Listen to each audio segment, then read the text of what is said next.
is indeed. We gave you a Superstars jacket just a couple of hours ago. All right, I know this is something super special right here. Should we rip the covers off? Yeah, let's go. All right, let's get them off, and as they come on back, let's make a whole bunch of noise for an hour.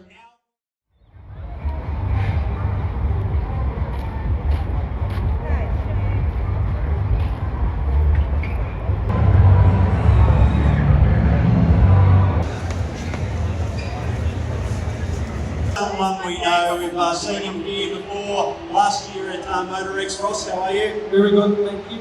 Okay, last year we had Mustang, wasn't it? Yeah, 65 Mustang Fastback, which is in the Superstars one. Yes, it is indeed. We gave you a Superstars jacket just a couple of hours ago. All right, I know this is something super special right here. Should we rip the covers off? Yeah, let's go. All right, let's get them off, and as they come on back, let's make a whole bunch of noise for an Alfa Romeo.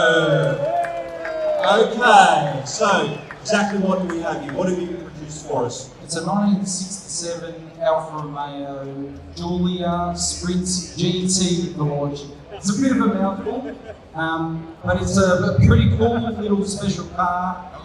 It's a resto mod, so it's chock full of Alfaholics who are like aftermarket supplier of Alfa Romeo parts. So not too dissimilar to the Mustang.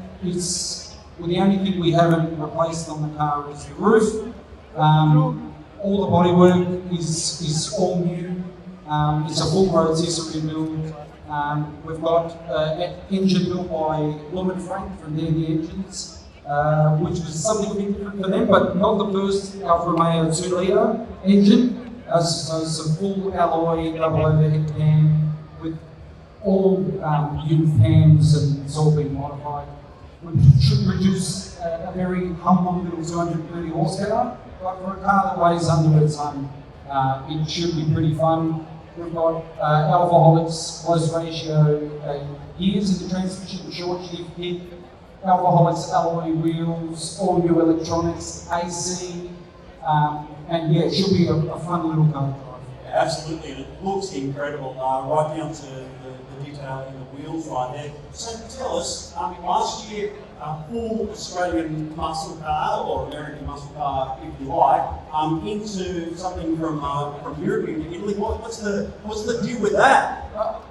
I think Jeremy Clarkson said it really well. He said, "You're not a real car guy until you own an Alfa." So I thought, why not jump in and buy one?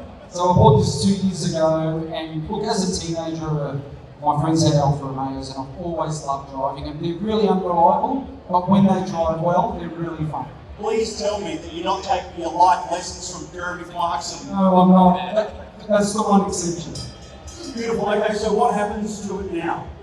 Well, now we're just going to iron out some of the bugs. As you know, getting a car to the show is a challenge in itself. But this is a driver. It's all wrapped aligned underneath. I am driving the wheels off this thing. Absolutely, and of course, we can see in your beautiful setup here that, of course, Alfa have a beautiful racing history from an heritage from many years ago. Yeah, great. So this was an Australian delivered car, and these were in the Australian Street Car Series. Story behind it, which I've put out on the board, that includes Enzo Ferrari and Antonio Sarri. So it's a pretty full sort of racing heritage, and yeah, it's a great story, and you're absolutely right. Enzo Ferrari is an highly famous name, originally driving around the Alphas way back in the day, which is incredible. People are thanking you for the whole team for this beautiful little Giulia. Love it. Good on you, mate. Thank you very much.